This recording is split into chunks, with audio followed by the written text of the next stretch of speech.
Okay. We All should be right. going. Yeah. Okay.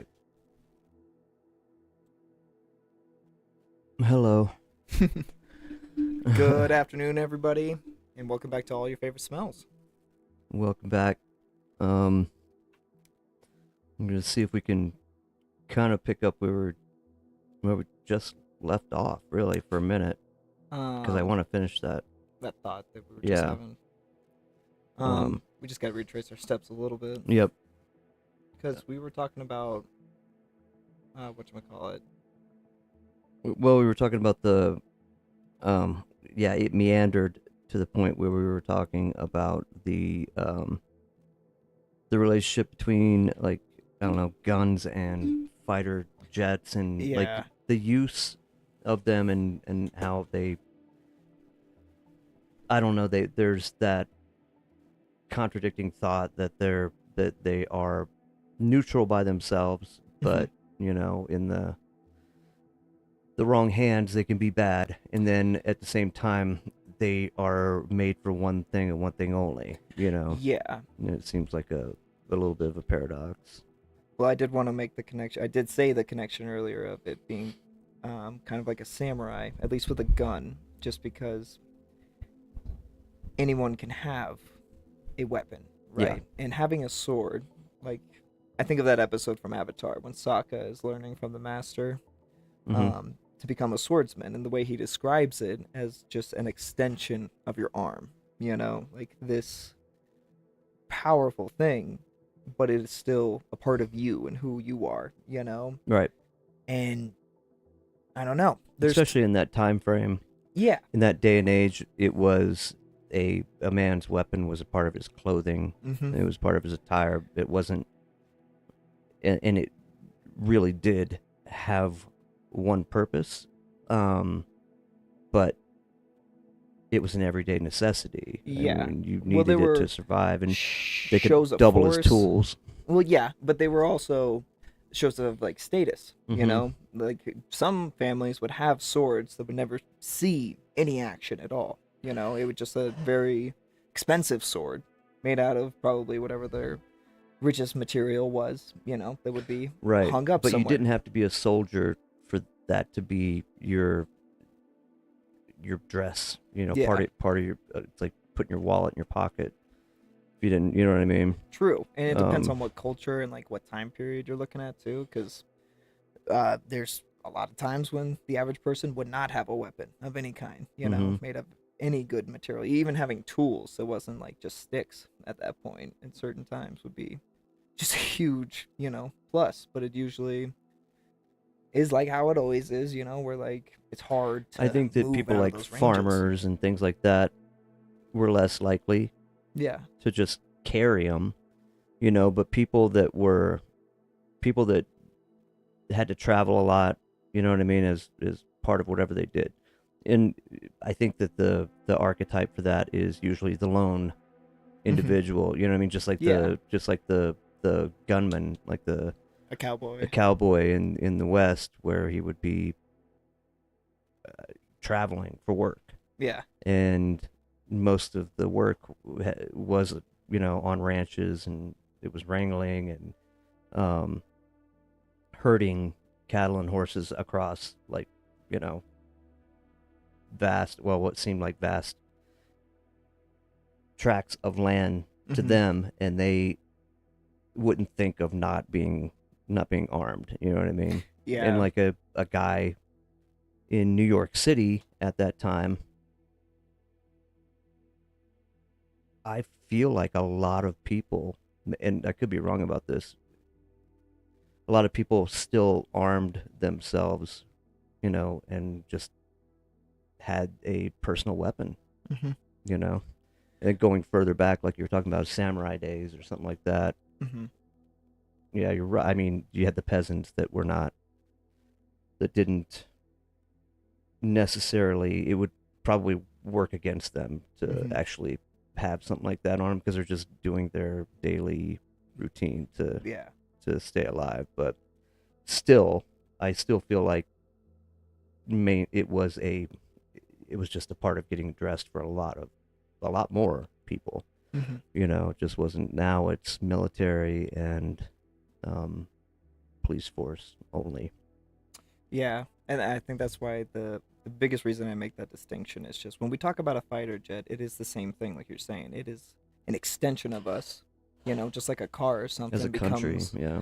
Well, I mean, as an individual, still, it is nothing without a human brain Hmm. in the control seat, right? The fighter jet, yeah. Yeah, well, yeah, and And I'm sure you've seen the what was the name of it? I can't think of it now. You'll probably know it before I do.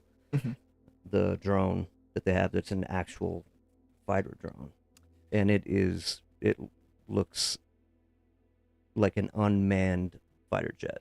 yeah, I have no idea how many of those they have, but we were talking about like an actual force, mhm, like an air force of drones, which other countries like China or something like that might be way ahead of us by now yeah, on. I don't know, but I'm sure we haven't ignored that side of things, and that helps eliminate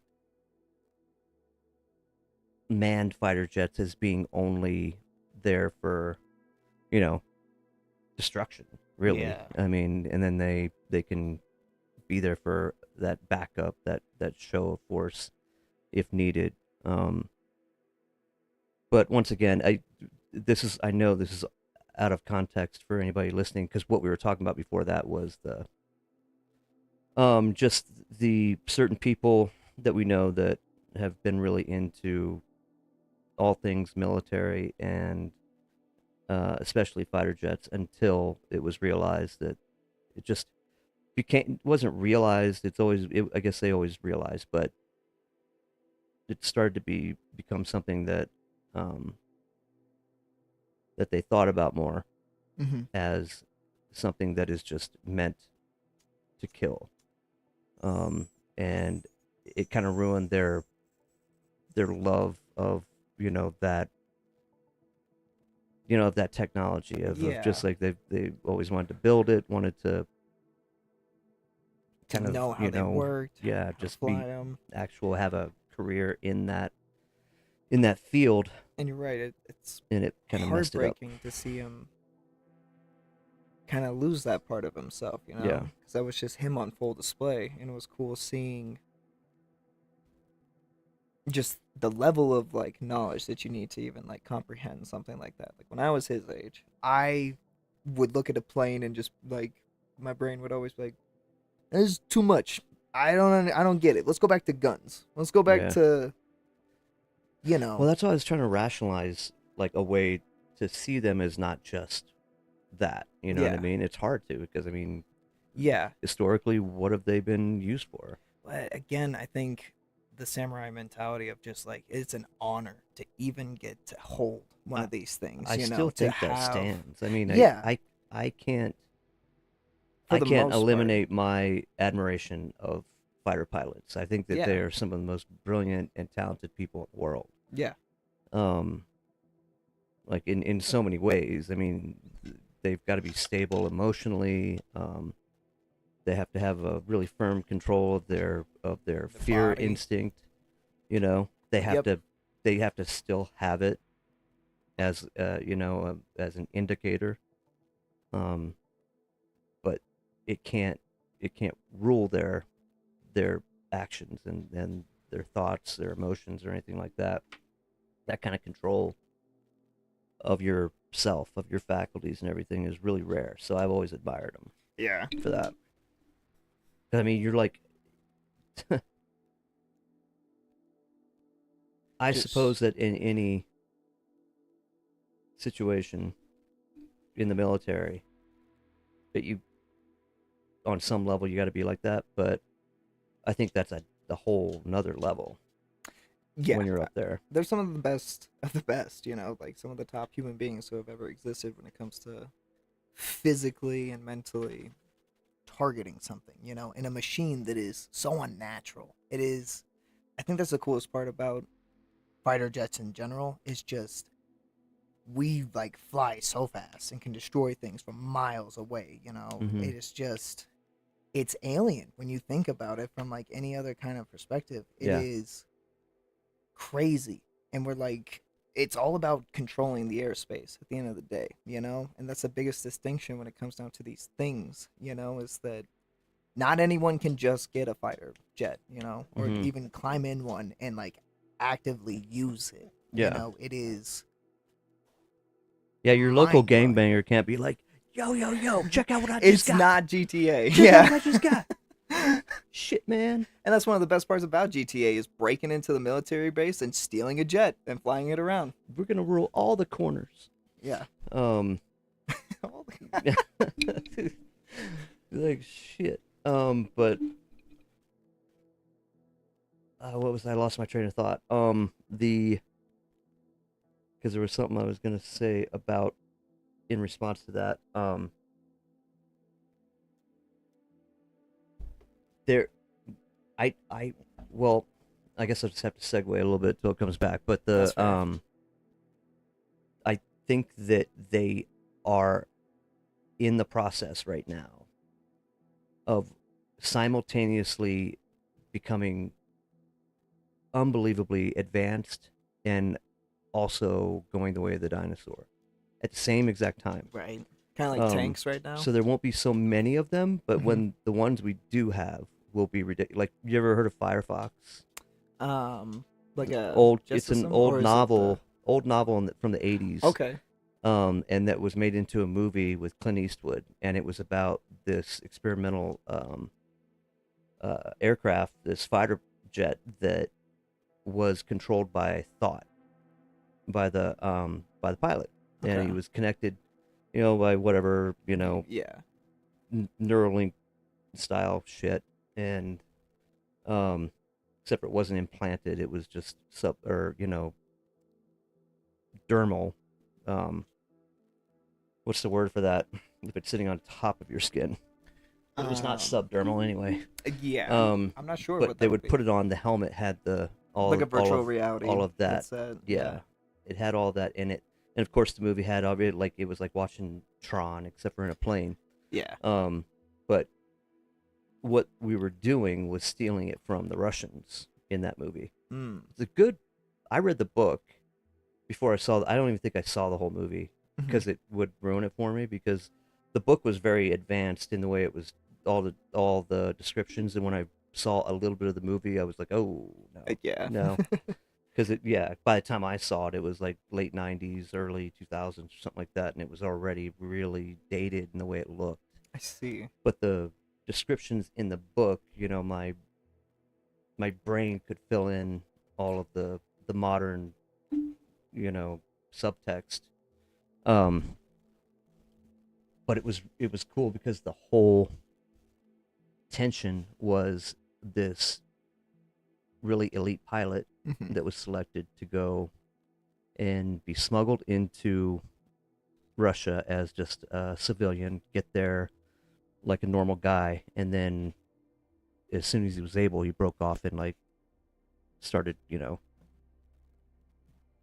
just accomplishing his mission. And the whole thing is just edge of your seat. Like, he's like got, and Russia was at that time, Mhm.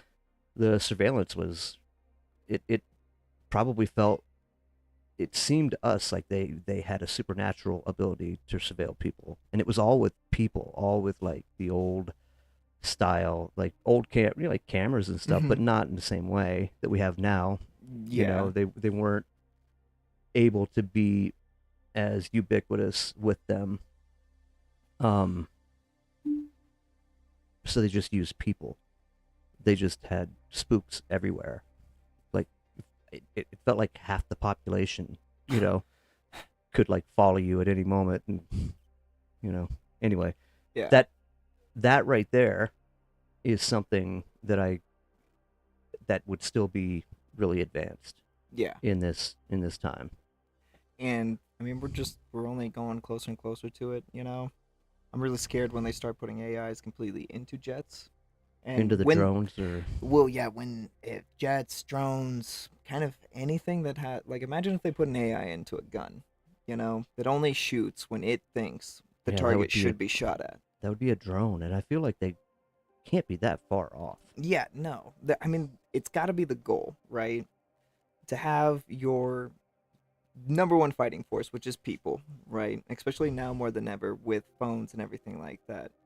I They have to want to get back in control of media again, Hmm. because like you can see more than ever before just because of how everybody has a camera on them now, you know? I feel like it would be impossible in this country to do that without some In this pretty country, big moves. Yeah. but outside, if they Hmm. can take back control of what they're seeing and what we're seeing, because a lot of the people that are fighting with drones are everyday people right now, Hmm. especially the Ukraine stuff that you see is That's where a lot. I feel like it's a like it, an experimental playing field mm-hmm, for all of the bigger powers that are using it as a proxy war. yeah, They're all backing like their little observing. sides. Yeah. Well, like tanks are way less efficient in this like type of war because they stand out like a sore thumb. And when you have these types of ordnance, they're able to maneuver anywhere and like pretty stealthily. Those combat systems I are don't even actually like. Do they even use not them keeping anymore? It up. doesn't even make sense They because do. they're so They're. I mean, in Ukraine, they're using whatever they can get, right? And the Russians are sure. still using like tanks and stuff like that. Yeah.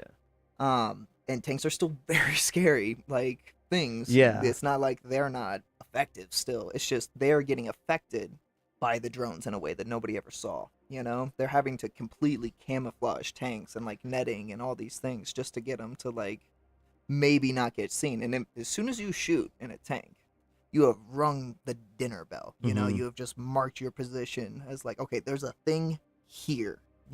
Yeah, but that see, and here's this is what I guarantee you. This is what I was talking to um I'm gonna say Bing the other day, Mm-hmm.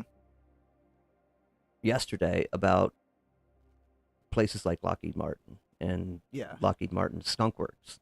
That's where all of the stuff that never sees the light of day, as far as we know, comes. A lot of it comes from. There's some other um, places as well, but I can't remember them right now off the top of my head. But that's one of the main ones that's just very well known, and it's like almost like Area 51. Here's where all our secrets are at. But I mean, it's a black box. I mean, people that go in there, they could barely feels like they could probably barely have a relationship with anybody outside of that, working environment. Yeah. But they will be building things that will only come out and be used in the most dire of circumstances, but I guarantee you they exist. And they've got to have something that's multi medium, um, that is land, air, water, like a tank, but Mm-hmm. that can fly, be submerged, be on top of the water, be underneath the water, and be in the air and on the land. If they're not working on something like that, they're insane. I can't Yeah. believe that they're not. They have to be. I would assume that they constantly are trying. And it's going to be like relatively small compared to things like tanks. You Yeah. know, it'll be so much more effective, but Well, especially if it's specialized for those types of targets, to hmm deliver a punch without having the same expenses and everything that, which I think is impossible. If you're going for that kind of maneuverability and like all terrain, all space, all air, hmm it's going to be an expensive piece of hardware, anyways, and losing one would do probably not be break this. detrimental. Yeah. But So they would if they're do effective everything that and they cheap, possibly could to make them impervious to almost anything. yeah, or something akin to like a stealth bomber, like Hmm. so hard to detect, so hard to Yeah, hit that it makes a name for I itself. Like think the they have stealth bomber things is that are infamous. like actual similar to, or in all intents and purposes, are able to be invisible Hmm. to the naked eye. Maybe not. Well, the stealth is radar invisible. Um, and if you, what was it? They're using something that takes basically films what's behind it and projects it in front of it on Yeah. its skin. So it's basically invisible. and you could see how that would work. I mean, the Yeah. if you have the right material, which, come on, they can have the right, they can make the right material to to project whatever's behind them in front of them, and it becomes invisible. They do have something called aerogel Hmm. that it can operate in space and in within our atmosphere, with equal efficiency, and it's not technically out, but I think it's coming out because of things like Tic Tacs and stuff like that. That a lot of people have mistaken for actual, like, UFOs, like alien technology. The reason why that is almost a certainty is because there's a guy that has a piece of this aerogel that was found. I don't remember exactly how it was found. I got to research this. I wasn't planning on talking about this, but it fits. Um, and uh, they did a analysis of it, and it had the properties of aerogel, and it also had indications that it had been in space, Hmm. and it came from Russia, um, and ended up here. And I would have to research and go and find, because I only learned this kind of in passing, but it's Yeah. really interesting. I mean, that just means that they've got that, space shuttle and our SpaceX rockets. They go into space, but they're not meant to like operate as effectively in this atmosphere. It's different. There's something about the aerogel that has a structure. It's almost like small air bubbles that are built into it that allow them to be in filled with a type of gas, almost like helium, Hmm. that can make them lighter than air, almost like anti-gravity. And if an entire and they can really be effective at deflecting heat and cold. Um, it's some pretty advanced stuff, and it looks like something that came out of a place like Skunkworks. Yeah. But the fact that it's making the rounds out there, I'm sure, to somebody's consternation out there, Well, it's I've like, definitely heard of the term of like aerogel mm-hmm. like that before, but it's only in like But it's the being science fiction games and stuff like that I end up playing. But it's always a part of building a ship or that's something like the that, the you rumor know? of it can have been around for a while because of the fact that any of our technology that we actually start to see has been around for a long time already in the military when it has to do with um, anything that flies or Hmm. is used can be used militarily. But that's where a lot of the speculation is going with some of the things, not like all of them, but uh, I, that's actually one of the things one of the materials that they are claiming seem to be reverse engineered because they don't it doesn't seem like um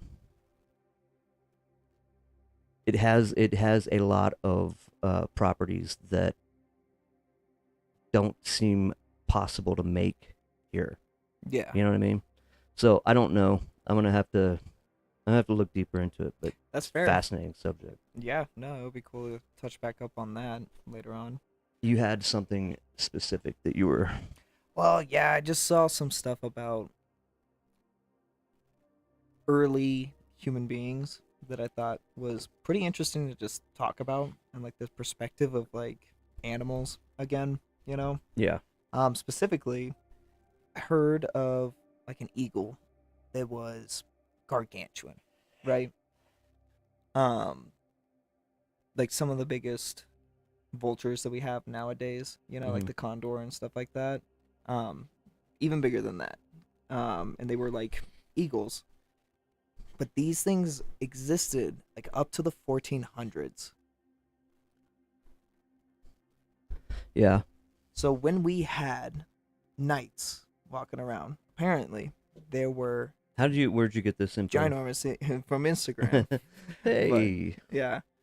Um but The these infallible source. the infallible source. It's never wrong. No, Yeah. but it's it's interesting to think about when you think about like griffins and like dragons and stuff like that, and these other gargantuan The beasts, because there the were the other mythology is animals it came like from this. somewhere. Well, like not only that, the like the not the terror bird specifically, but there was another ginormous bird from like Africa, something related to like the ostrich. Mhm. Um, also existed around that same time, like a huge, ginormous dinosaur-looking bird. You know, Not um, the pterodactyl? not the pterodactyl, so not like a reptile of any kind, like a straight up like Actual ostrich. bird. Yeah, but it was Feathers and shit. ginormous. It was. I wish I was a little more hot with the Wouldn't details that on be it. the griffin was where that would be where that came from? Well, the griffin is interesting because the griffin is like a tiger or a lion body with an eagle head and Okay. wings, right? That's like what a griffin really is. I am not up on my Harry Potter Well, stuff. griffins, like a tail of a griffin, is not just a Harry Potter thing. It is a part of a lot of mythologies, honestly. That's what makes it interesting. Stuff like Yeah. a griffin or a whatchamacallit, um, dragon, giant Giants. surpus, yeah, Giants. giants. That's a big thing right now coming like to the forefront of so many conversations. Um where they have not only found in the past and where for whatever reason suppressed. Like don't tell them that there were big people out there. Um but now in the present day, well, I don't know, present day, I would say within, the last 20, 30 years at least, Mhm. they have found the remains of like 25-foot tall skeletons. Um, and just, and even more apparently, and not that old Yeah, in the relative sense. yeah. Um, but for I want to, I always every time I read that stuff, I don't get into it.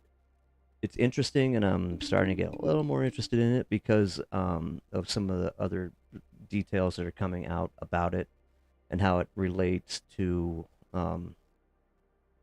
a possible coexistence with other species that inhabited the earth and lived in areas that were inaccessible to us. Well, I did want to bring that up specifically when I was talking about early human beings. Was Hmm. like there were like tons and tons of different types of human species. They coexisted at different times on the planet, right?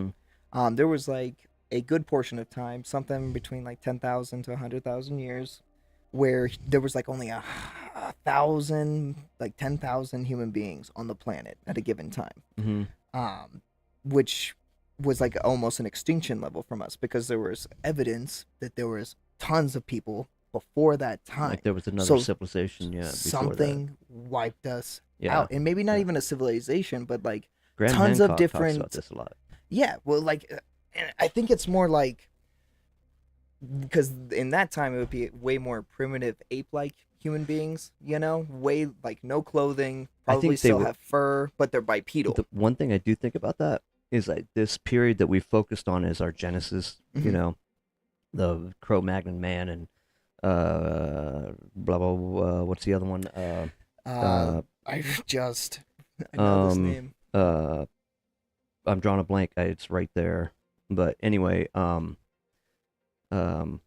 they all existed in these like enormous epochs of time, and so Hmm. they were kind of separated. So uh, there was a big shift in our evolution, a big jump that seems pretty short Neanderthal. compared to Neanderthal.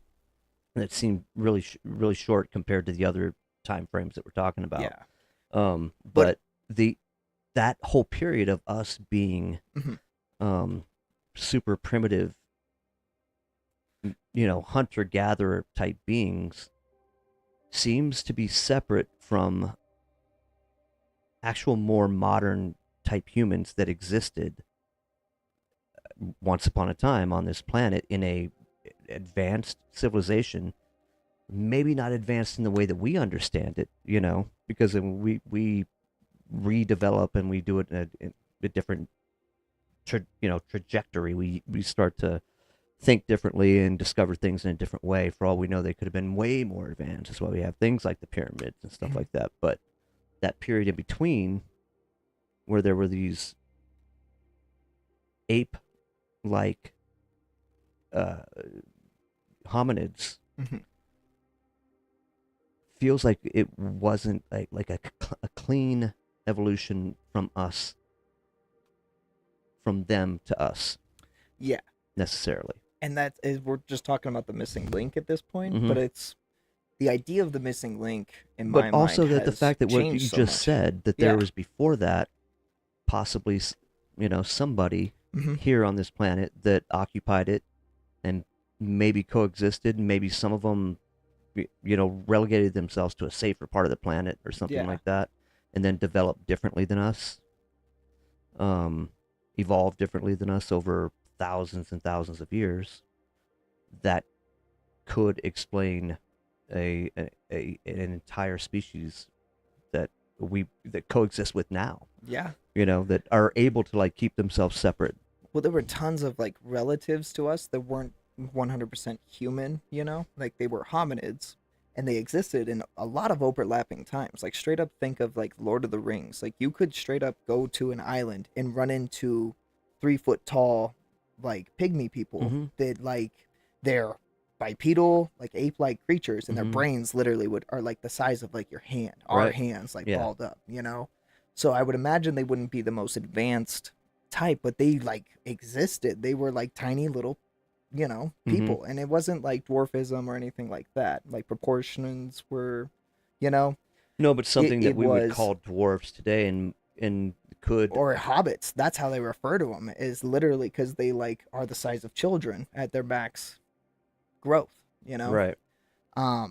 but you could go to another part of the planet and run into a whole different type of species. One that is maybe actually wearing clothes and you're wearing tools, but then you go somewhere else and there would be the ape-like ones. There was like a small pocket of them that existed alongside Neanderthals. They found like proof that there was a whole nother group of like early hominids, like Yeah. the earliest I could like Mm-hmm. describe it, like covered in fur, very slanted face, all Mm-hmm. of the presets of an early hominid, but like at the same time as Neanderthals and like really far away in a small portion of them.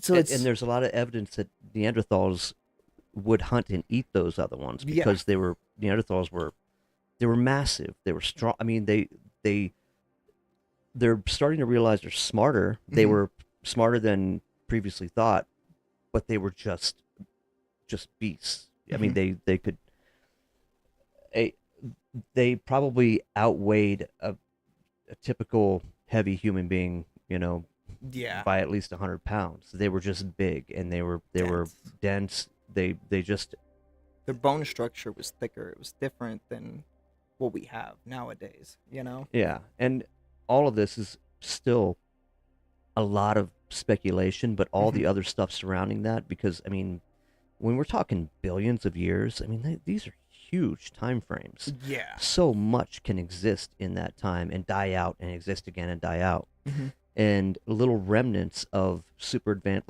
like our civilization developing to the point it is right now, is like a blip. Yeah. So there could have been others that really advanced and still were able to survive. That's where you get the idea of crypto Hmm. terrestrials, um, that were able to take a slice of the planet, and still be able to coexist. But the one thing I do like about the idea of like hobbits and fairy folk and stuff like that was, you have to think that all of that wasn't just like one person made that up one day and it just became a part of our global mythological narrative. Hmm. And they were always had these like magical attributes, or what seemed like magical Yeah. attributes to us. For all we know, they could have been a technology that they just had and we didn't Or understand. natural, just like evolution doing its thing. They're better at it surviving in these locations, or very Right. light like or something like But that. that's why they were. You know. That's why we go and read things in the even the like the Celtic mythology, um, that shows these little fuckers having having skills that even Merlin didn't have. Yeah. But that's, I mean, that's where a lot of our, at least in the West, mythology about those things comes kind of comes out of. But it's fascinating. It starts to like become jumbled because there's so much of it, and it all kind of melds together. But it's interesting to think that in some either linear or um, parallel ways, existing alongside of each other, that they came from that these stories came from somewhere. Yeah. um, and they could be, I mean, they could be completely different to the point where what we have read about, and consider something that was just, passed down as things to tell your kids, was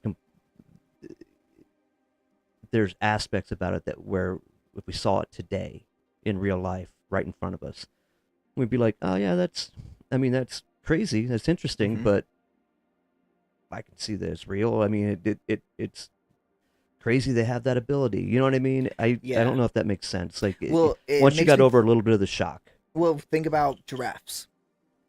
They're on the extinction list now, right? So if they get wiped out, imagine trying to describe to kids that we had gigantic deer that were like literally 10 feet tall. Their heads are like twice the size of a horse. And, And the like kids would be the like, idea. "Why?"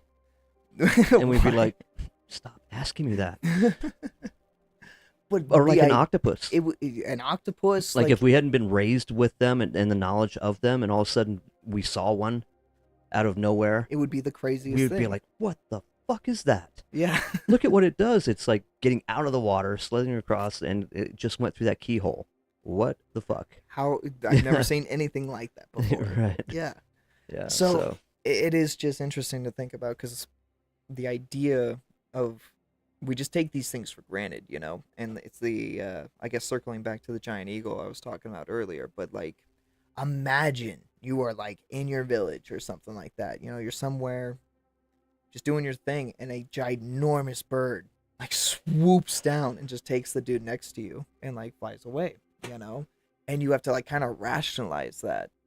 And it like makes me think of the stories of like griffins and dragons and stuff like that. right. Like there could have been so many big animals up to like not even 500 years ago.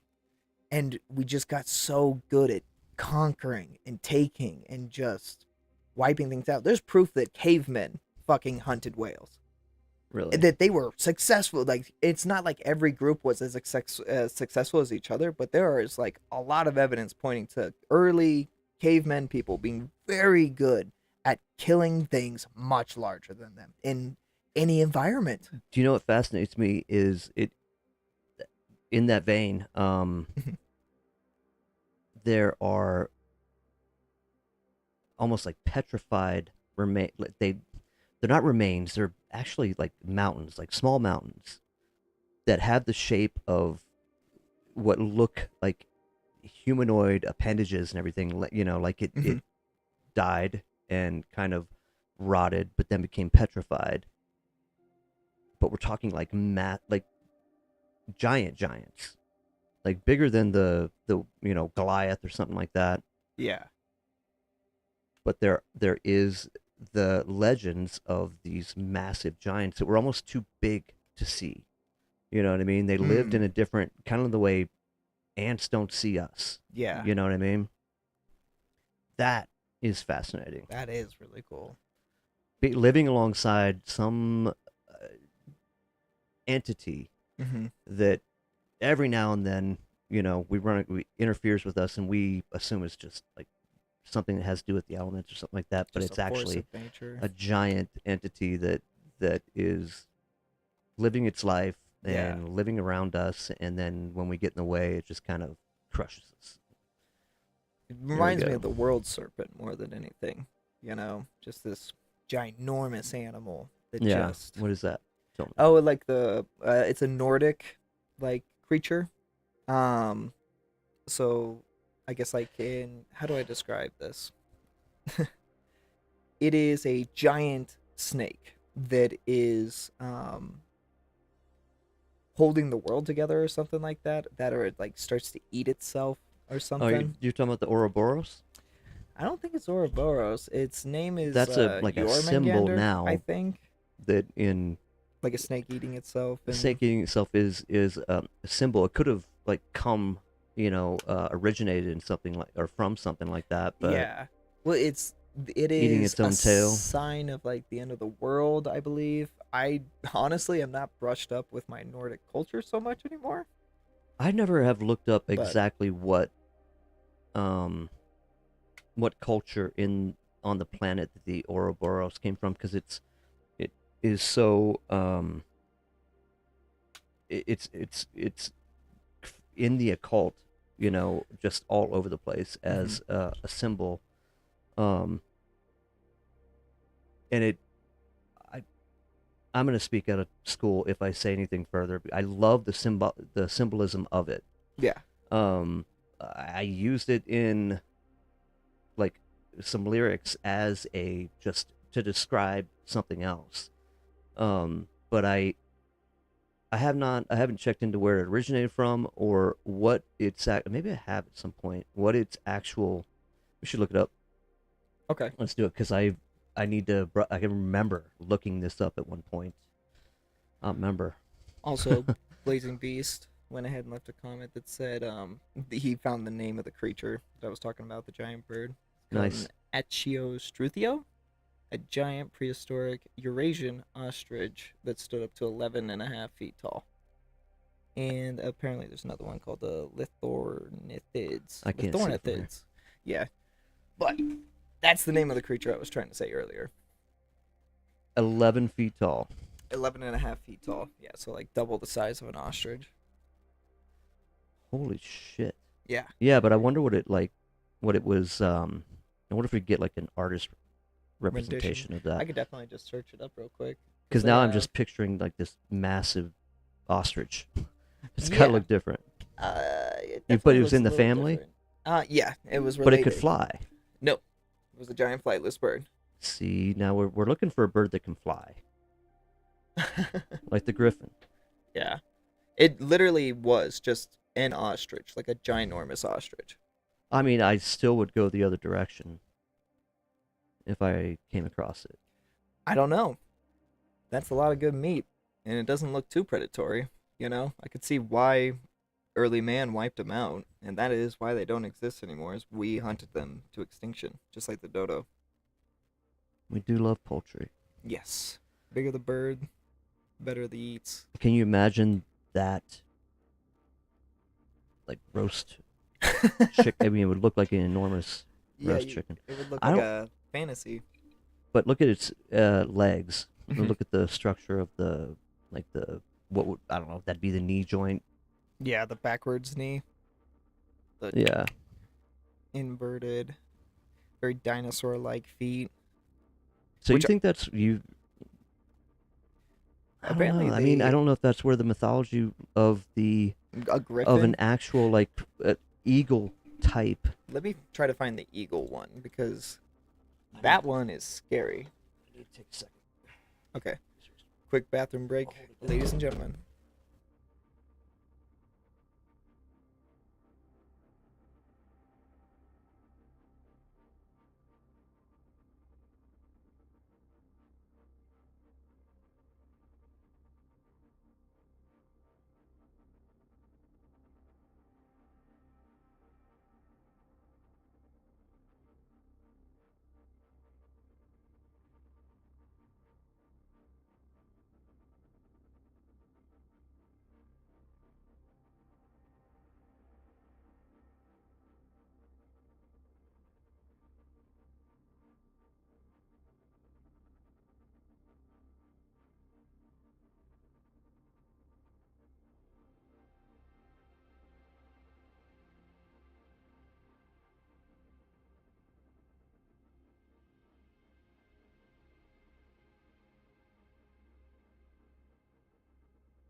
back.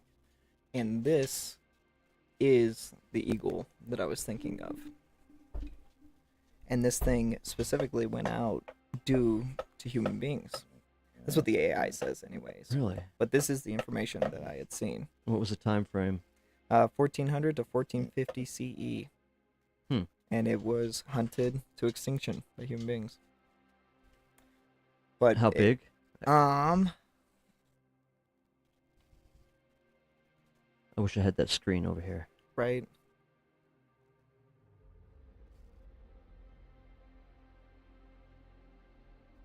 200 kilos. It is the largest eagle known to have existed, with an estimated weight of 10 to 18 kilograms, 22 to 40 pounds. Yeah, I think our Up to 9 kilograms, 20 pounds. But then it says 200 kilograms, which is 440 pounds. I think we're still. I mean, it may not exist in actual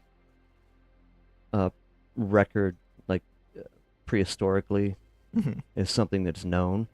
But I think what you specifically are talking about has come down from something prehistoric.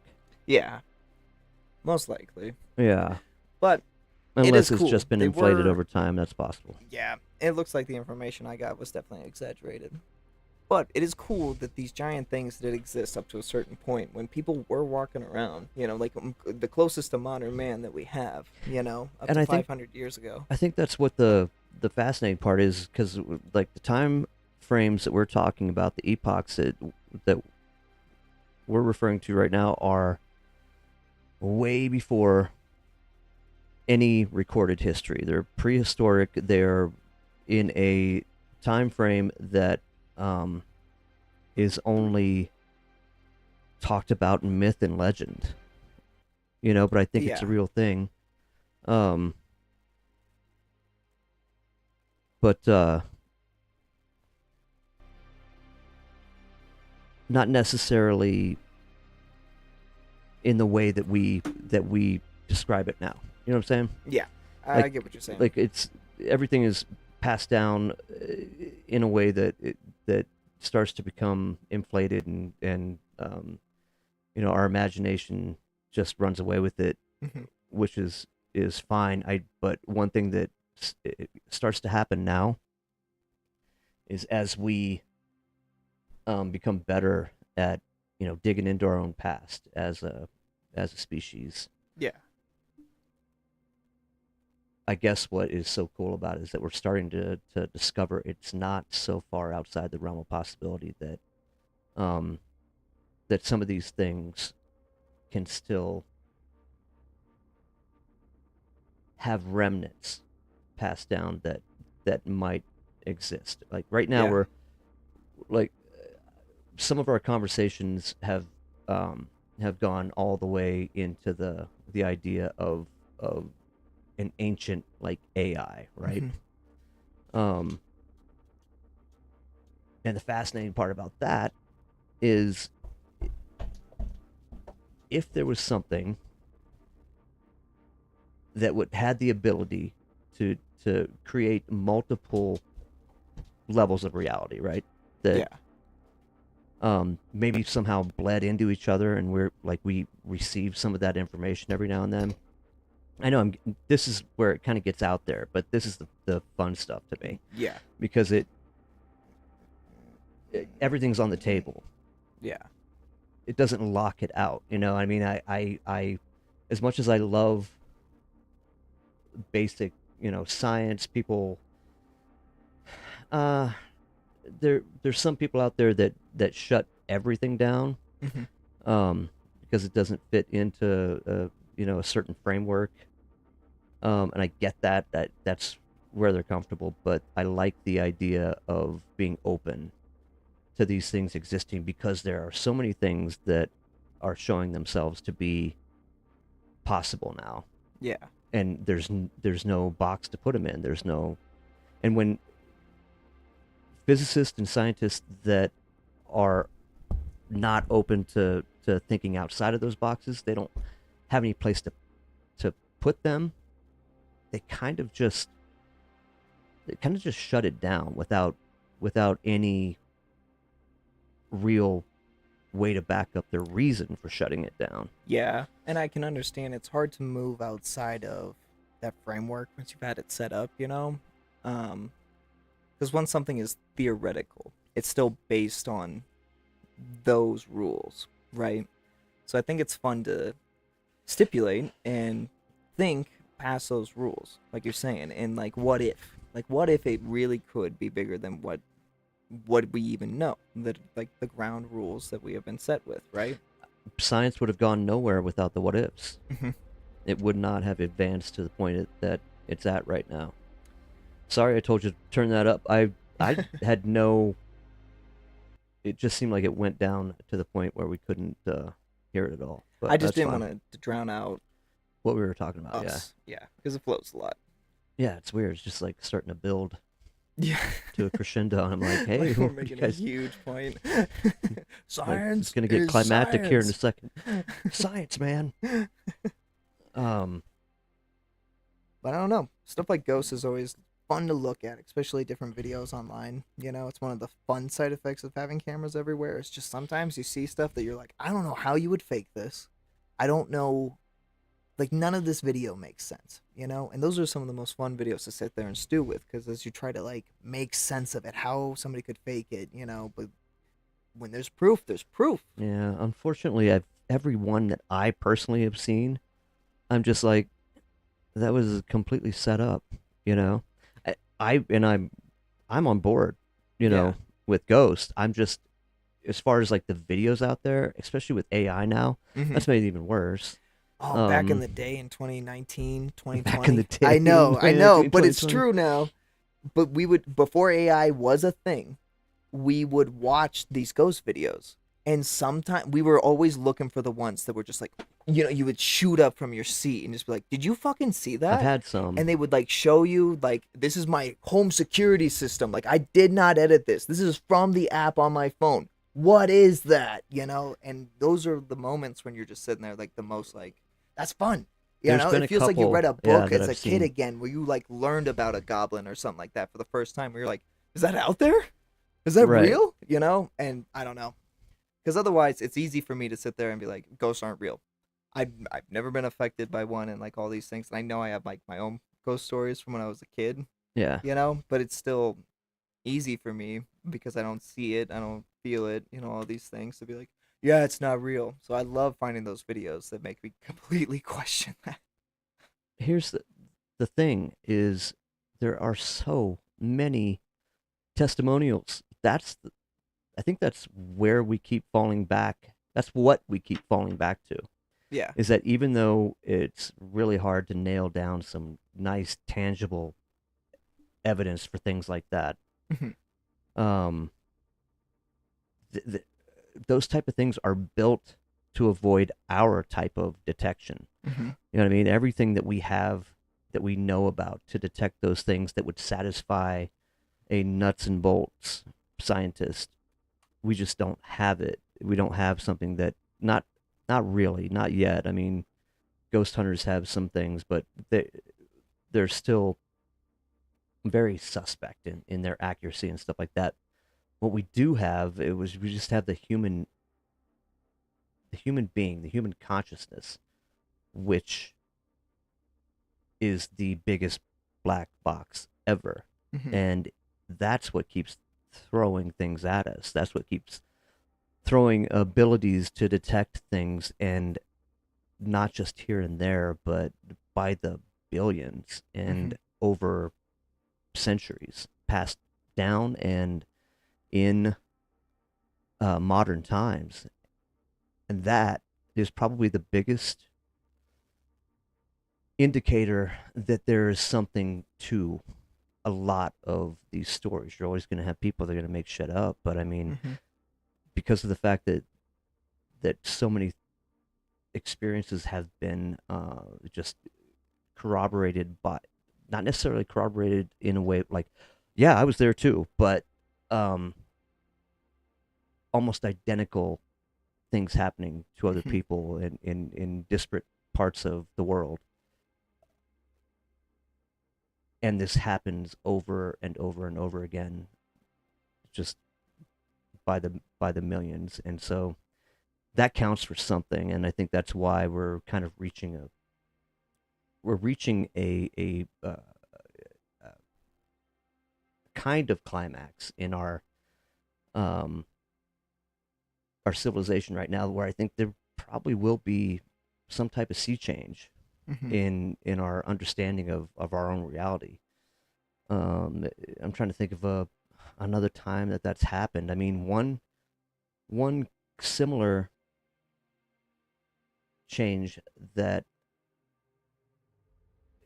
it was more technological, but it in one day the entire world realized that um, the power of subatomic particles. You know what I mean? Hmm.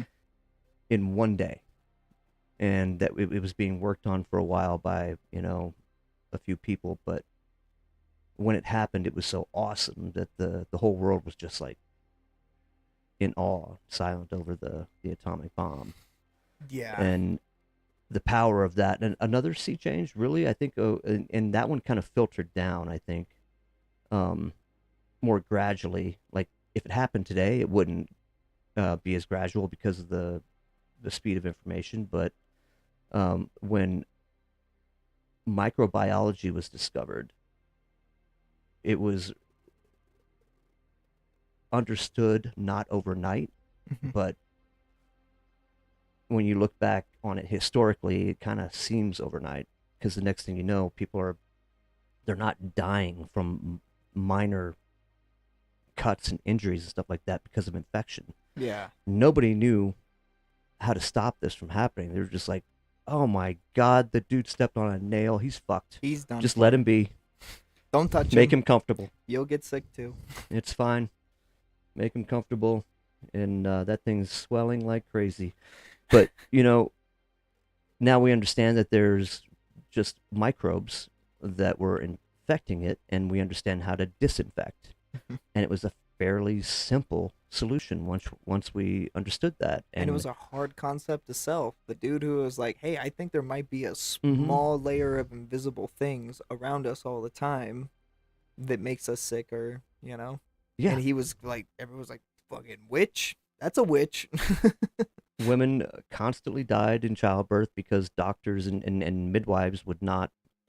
I say doctors. I mean, it's mostly midwives would not. They just didn't wash their hands.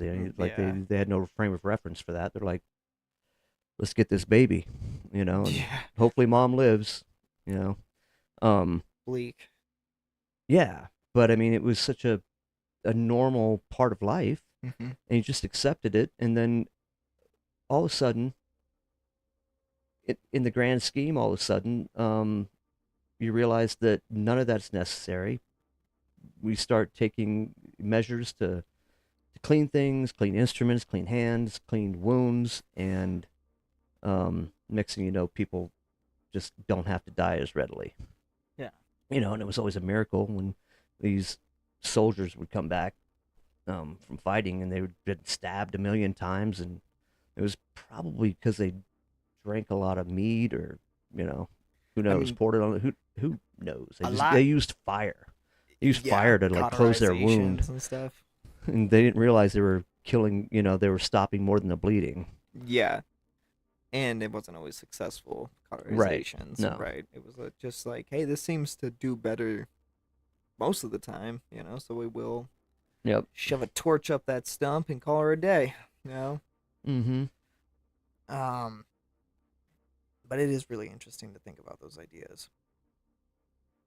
This whole thing, it's really hard for me to to find one thread. To like follow through Yeah, on this especially when one. we kind of start like this, because we were talking about some things Ended that are up, fascinating that have to do with the future, where things are going right now. yeah. Um, looking back,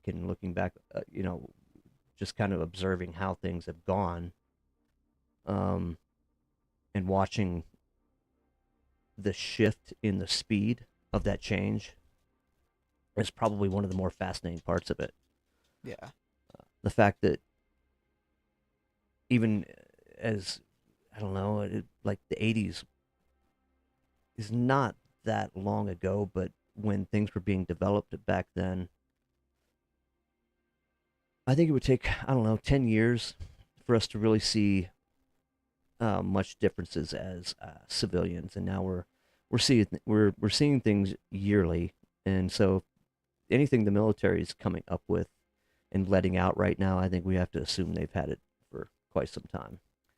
Yeah, that's definitely a safe bet, I would say.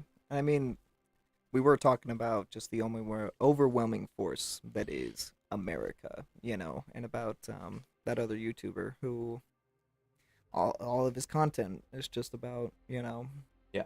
what What was his? Americans don't want to talk about. I can find his name right now. Can't remember it exactly off the top of my head. He was Australian, Yes. and he kind of doesn't like America. Is that what you're saying? Yeah, that's definitely fair to say. He is a pretty interesting dude, honestly. Pretty brave as well, I gotta say, because they do a lot of stuff that gets them in trouble. You know, Like what? they like to call out corporations. Mm. Yeah, have you heard anything about the bricks and minifigs situation right now? Uh-uh. So this older gentleman had a collection of Legos stolen from him, and it was worth $100,000.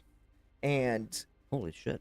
yeah, this guy tried to get it back for him, this like YouTuber influencer, and he kind of like went about it in this like horrible way where he was like, I'm going to document everything, just put it up on YouTube. The people will be on my side. I Right. won't need a lawyer. We got tired of stepping on him in the middle of the night and started collecting them. It was just a lot of money's worth of Legos. And they like confiscated it or anything. It was like Who? this it's called bricks and minifigs, so it's like a offshoot of Lego. It's not like Lego officially or anything like that, but they have anything to do with like the brick like They were Lego his. things.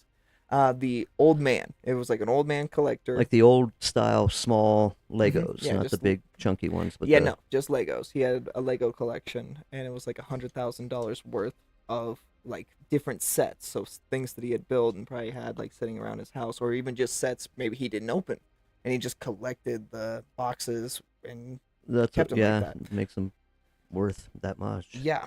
Um, and it's just crazy because this guy is Why would they actively losing against the I don't people that took understand him. There's a lot of information. what It's what crazy. instigated this confiscation is I don't understand. Confiscate is probably not the right word. They took this dude's That is stuff the right word. unlawfully.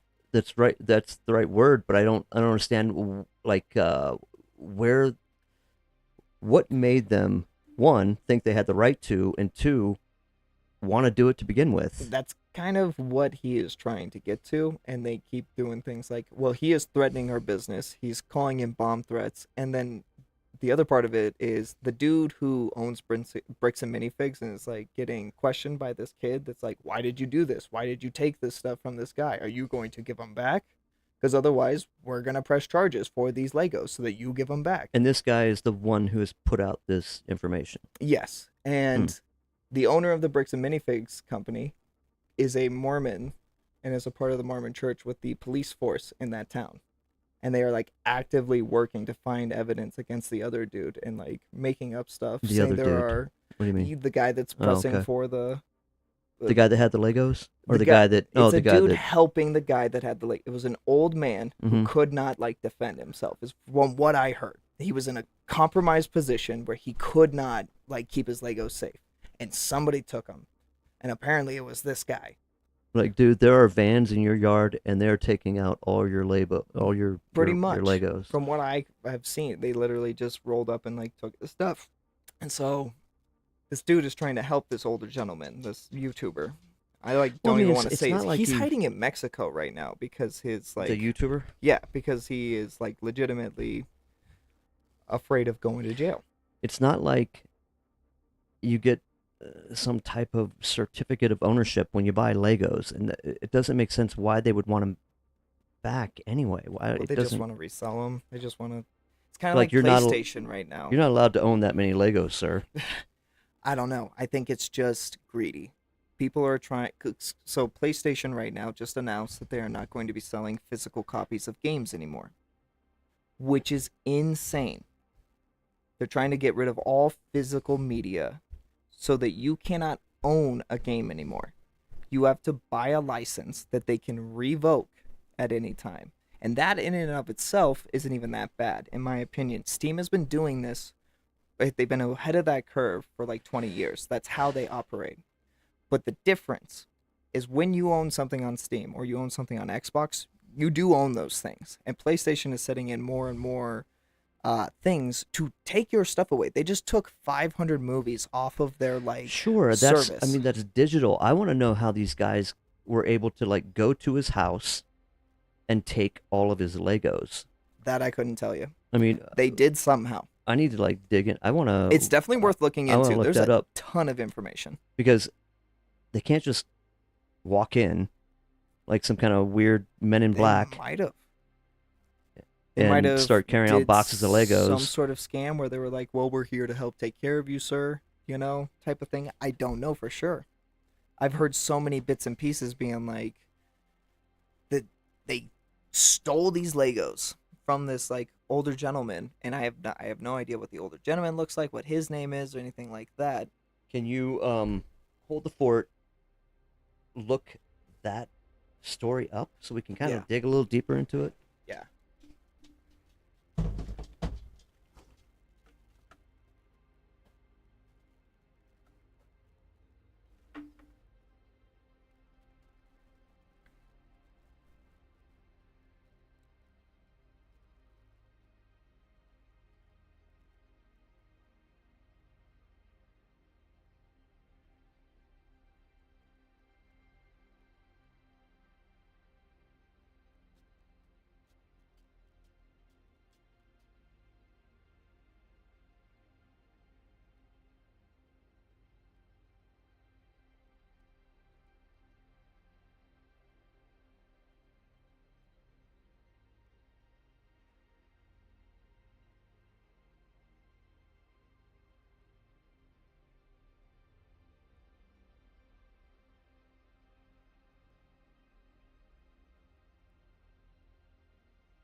What did we see? So it looks like they've come to a truce. I just want to know how they got him to begin with, how they got in there. So it looks like the older gentleman owned a store, right? And was like in the process of moving locations. Had he finished paying for all these Legos that he? It says that it was a Star Wars Lego collection. Star Wars is one of Okay. the more expensive Yeah. Lego sets. Um, and it says that they unexpectedly like sold the location or something like that, and like confiscated everything that was in the location on the store. Okay. And so that's where all the claims of like thievery are coming from, because there's also claims that there's like items that are missing in the actual like lineup and whatnot Hmm. too. Like they did pocket things, or individuals were involved more so. Hmm. So, Okay. but it looks like, I mean, things have gotten really heated with it, and the YouTuber himself. So it's a little bit more complicated than we were Oh yeah, thinking, as far it's as like them just coming and yeah. taking them. That's kind of like the headline stuff, I guess, is like, and Yeah. the whole thing is trying to make Bricks and Minifigs just the villain as Mhm. well in this situation, which is like kind of where my terminology of just like they just stole this dude's stuff, because that's how other people are like telling Described this it, yeah. story. Yeah. And honestly, who knows? I'm reading things that other people are being given, and AI overviews are like, yeah, it's just this. Yeah, it's being very judicial in its Yes, exactly. description. And it's really hard to say it was this or it was that, because honestly, all I do know is that they have his stuff. Yeah. These were his things, and they're not giving it back, and they're fighting it tooth and nail. Well, that's what And made me wonder if he had just not paid off everything he had gotten for his Mhm. store, and then his store, he was just moving. That's He what it like says. It says he was moving locations overseas, so he was in a different country so when they were these like, happened. you can't be taken off with our. You haven't paid those off yet. Could be. It could honestly Hmm. just be that simple. But it's weird because this guy that is fighting it It's the fact that they were so they're draconian they're about making it. up evidence though. They're saying that this YouTuber is calling in bomb threats and that he's threatening their business and like This is doing these more things. And about then he has the ties to the Mormon church okay. and shit, and the police service is in the same things. And there's literal body cam footage of them saying like, we don't have anything on the guy, and the like chief or whatever coming and being like, well, we're gonna find something, you know. Hmm. So that is where it is like super fucked up and not good, Yeah, because they but are when you're cheating. saying the guy and the dude, you gotta say who is who. Don't want to use names. I I don't know. want to use his No, name. but we like, need to so know bad. who is like you're referring to. Yeah, the store owner and the YouTuber is how I'll go about it. So, from but here. okay, who was the Mormon? The store owner. Okay, the YouTuber is the one that is the part of the story that it sounds like you're more interested in. That he's getting, kind of chased and just really, I don't know, his name being dragged through the mud because he's trying to help the guy, and so they're making him look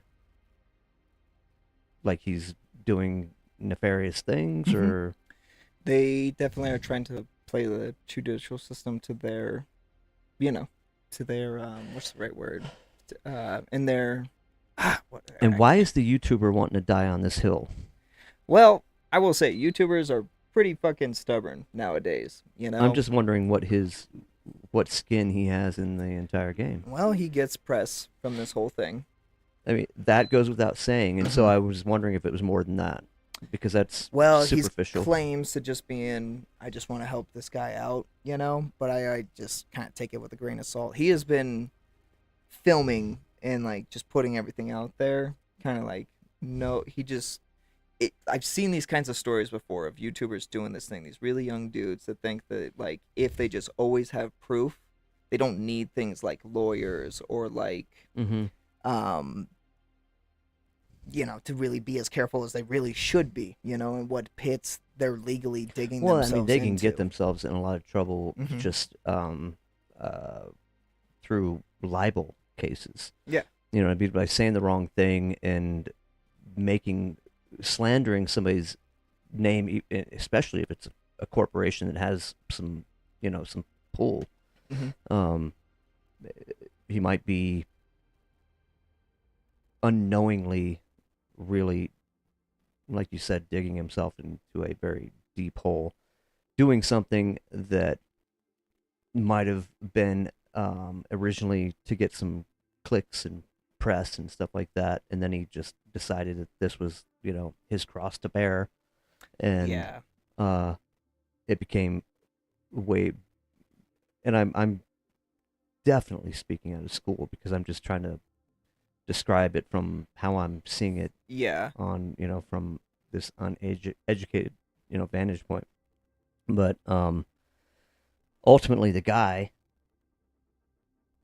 that owns or is I guess he owns the Legos is somehow kind of getting lost in the entire mix. Yeah, I honestly could not tell you a thing about the original owner of the Legos, just because it has come down to this YouTuber and this corporation duking it out, and it is one of those situations where it's like the YouTuber has good footage. Now it's more good between him and them than between the guy and the corporation. Yeah. It does sound to me like they had some product that they felt legitimately still belonged to them. Maybe it wasn't paid off. And if he was going overseas, then they would have no guarantee that they would be paid in full. Yeah. And frankly, as much as it sucks that they do have that much power, I mean, kind of can't see you can't see the wrong in them actually, protecting their assets. I mean, because Yeah. the tiniest company with the littlest amount owed will go to the ends of the earth To to get. collect that. Yes. And so if if the numbers, the dollar numbers are in the amount that you were talking about, then I'm sure that, yeah, their investment is still substantial. Yeah.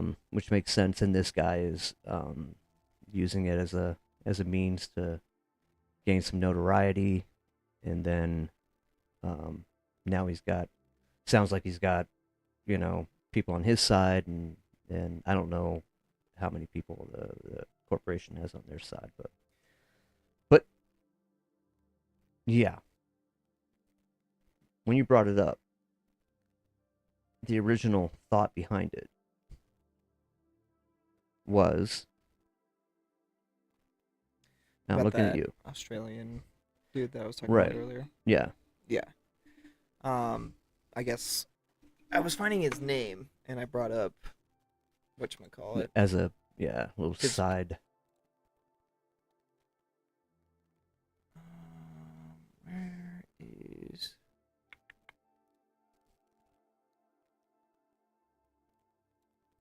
here it is. Okay. The YouTube channel is called Boy Boy. Okay. And yeah, they went to North Korea like 9 years ago. Can I sneak this boat through a military blockade? Is the one I was talking about with all the Are they just like looking for trouble? wrongdoings of Trouble. the great Satan? They just like to make fun of things, make fun of like toxic masculinity, make fun of the CIA, make fun of Pretty much this one's everything about that is, yeah, mercenary. They're very, they're pretty anti-American when you yeah. really look at their stuff because it is all making fun of stuff like that, you know. But they're kind of doing it in a really smart And way. maybe like they're just anti-system, you know, anti-big system, anti-elitism, anti. Yeah, I would say they definitely don't like America for sure. A lot of their stuff focuses on like the parts of America Well, that I mean they that don't focus tracks on. because America is like at the top of that list. You know what I mean? As far as Yeah, you're right. um, It's I guess how it's hard for me to say just we take because. advantage of it. Like as a country, we do take advantage of everything that we can to maintain our primacy and global hegemony. I mean, Yeah. that is that the only thing about that is people knock it. I knock it. I mean, it's something that you look at and you look down on. You know what I mean? But it looking down on it is almost like looking at a great white and going like, you piece of shit, you just fucking destroyed that seal. Look at him. You know what I mean? When you become that size in the global ocean, you're a predator, and you maintain your primacy as much as you can. It's the nature of the beast. Mhm. Right now there are other countries that are, uh, namely one that starts with a C and ends with an A. China. Um, yeah, I just thought it might be funny to like try to keep it under wraps, Yeah. but they are vying for that position, but they're not going to have it. The thing is, in our global system right now, I don't Yeah. think it's possible for there to be a unipolar power anymore. Yeah. Um, I think that we're moving from that, which is what the United States has been. Hmm. Our hegemony has spread globally, and I think that and I think we talked about this. Maybe it was on a drive or something like that. It wasn't on the actual stream, Hmm. but the idea of the bizarro world that we're kind of in with um, Mr. Trump as president is it's such a strange thing. It's almost like the geopolitical version of jumping the shark. Hmm. Um, I do remember as that. America, or as far as America being the global hegemonic power. And when I say hegemony, I'm like referring to it refers to not just being dominant militarily, but also culturally, where our culture is like just integrated into everywhere that we set foot, and we have Hmm. planted our flag in a lot of places, and we talked about that as well. Even though we're not like occupying Hmm. some places we have, but in most places where we have our foothold and tentacles, we're not occupying, but we Influencing. have so much influence culturally, Hmm. and the fear of us militarily that we were able to keep that slot as the global superpower. In order for us to maintain that spot, we have to be taken seriously. Um, Now we've had different presidents. I'm sure if you listen to a lot of the conversation about these things that goes on podcasts around the web, it's not lost on other countries either that our military, our country, the gears are not necessarily controlled by the president, but Hmm. it is the figurehead, the face that's shown to the rest of the world. We've had some buffoonish kind of presidents in the past. I mean, Hmm. but they were not. They had their moments of strength. Um, I'm not saying that Trump is not willing to show strength. There's certain things about it though that people know. He doesn't come from a political background, political family, or anything like that. He has been a reality TV star. Everybody knows this. The Unfortunately, he has made himself a laughingstock to not just the rest of the world, but so many people in this country, just not by not being um, present. You know what I mean? Not thinking about what he's representing. Yeah. And that's really all it takes. I mean, like Bush, W, Hmm. he didn't have the best track record. I would say he's probably the closest to fumbling that ball next to Trump.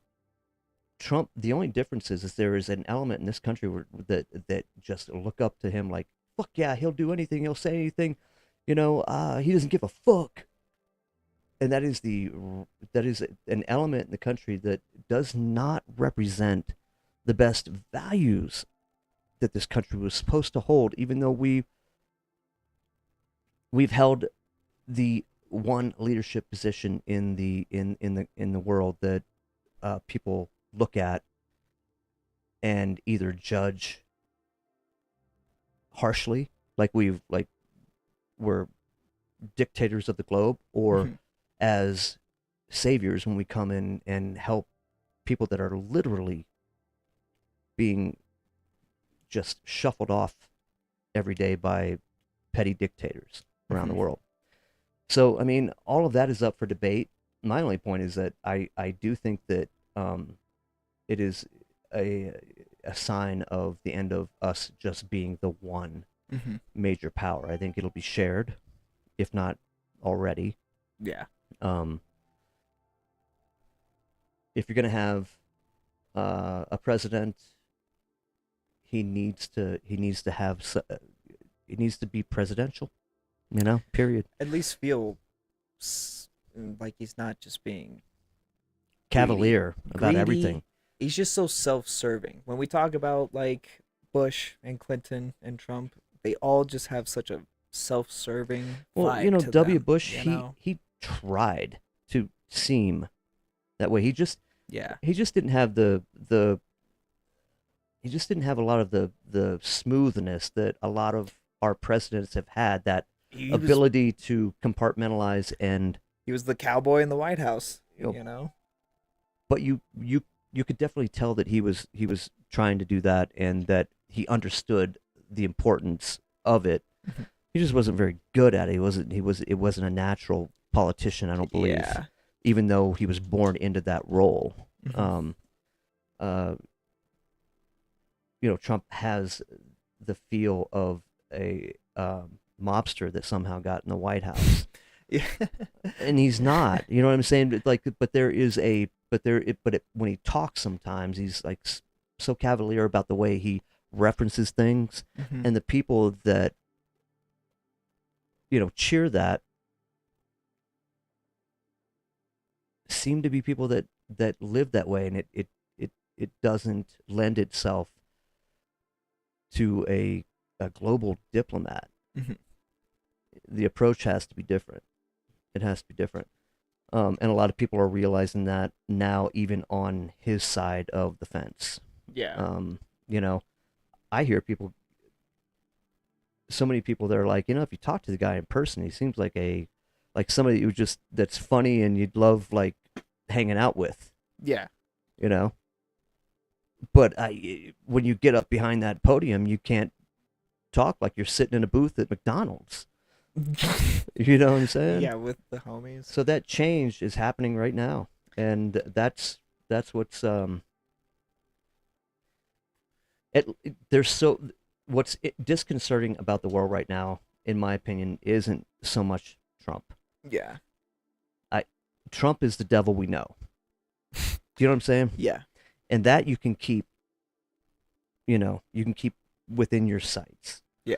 You can understand it, but the problem with that is sometimes I think it hides so much more that's happening, and who knows what all that is. But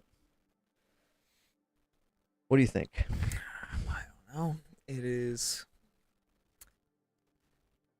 Don't mean to ramble. I just do Oh, that. no, it's Sorry. okay. I don't know because it is just like you said. He's just the devil we know, you know.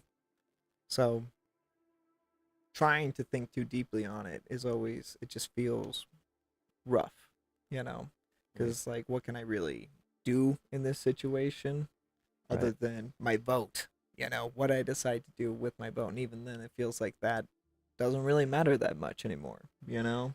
It it'll be important more than ever. Mm-hmm. I mean, it, it's hard to believe that.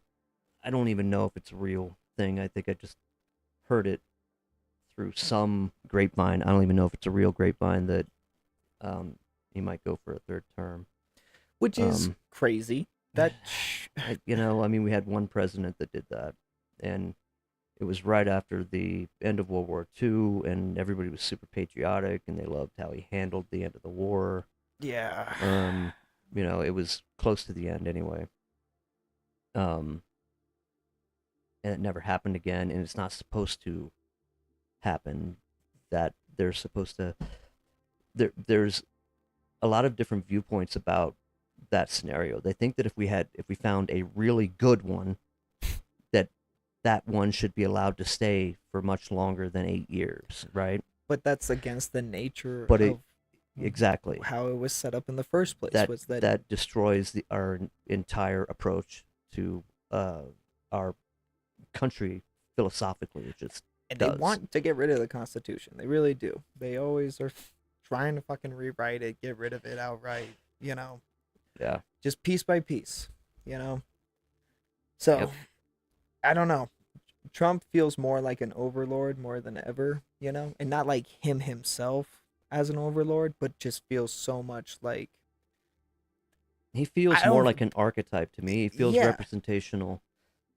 Yeah. and it's just like so clear more than ever. I feel like patriotism is in a weird place because people love their country. I love where I live, Me right? too.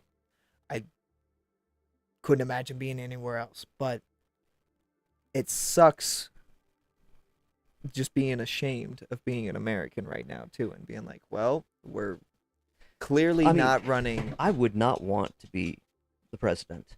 Yeah. I mean, no matter what, you're going to be somebody's devil. Mm-hmm. You're going to be somebody's devil. And making peace with that, I don't know if I could. Could you? I wouldn't want to be, I mean, unless you really felt like you were doing and making a difference. And I feel like there's been some people that um felt like they were. Yeah. I hesitate to even say any names of the ones that I think did, because looking back, I'm not 100% sure, knowing what happened after the fact, knowing what so many presidents had to be privy to, had to make decisions on. And maybe that's why Trump gets so many accolades from the fuck it all people, because he's so willing to say fuck it all, you know. Yeah. But I feel like it's become apparent that um in this second term that he's kind of realized that he's not actually in control like he has always thought. Yeah. Well, and that I think even the normal person is saying that how much he's not in control, and just how much he benefits from his position, he does. And how many pardons he's able to get and give. And the only I reason don't know. I kind of sideline all the financial talk about, well, he's doing this, and then he knows that he can play the market on that and blah blah blah. He because he's got such an insight to it. I mean, duh. Of course, he was who he was. He didn't stop being that when he became president. Everybody, that wasn't going to stop. Yeah. With him becoming president. That's why it when the guy was elected, it was such a, at least to me, my head kind of was spinning, because I was like, not really. Yeah. Not really, right? I mean, this can't be right. I had a really, and I don't know about you, but after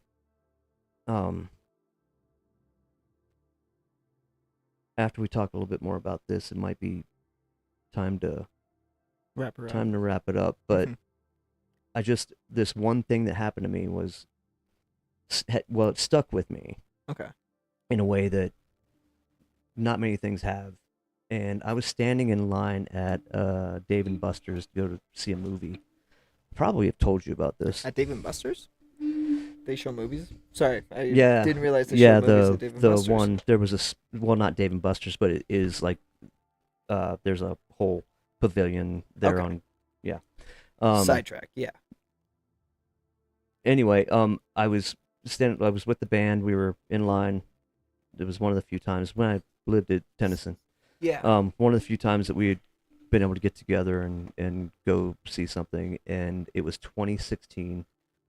Trump was running against Hillary Clinton, and I mean, speaking for myself, and I know I can say with confidence, a lot of other people just didn't take seriously that he would actually win. The fact that he had gotten that far was kind of, strange. Yeah.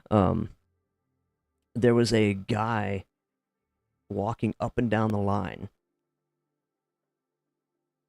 He didn't look like a bum.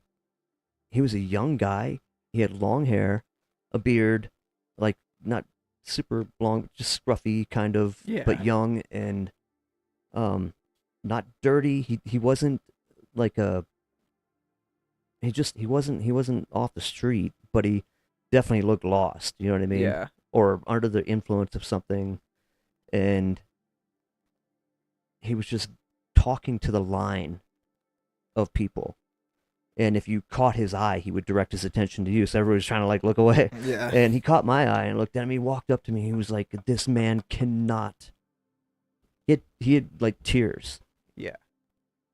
like on his face. It made me uncomfortable. I was like, I don't know what to say right now. Yeah. But he was like, this man can't become our president.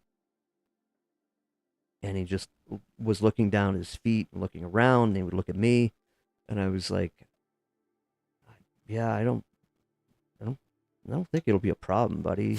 You know, I mean, he's up against a seasoned politician. You know, good or bad, she's definitely, um, you know, a worthy adversary for him, and it just didn't occur to me that he would actually win.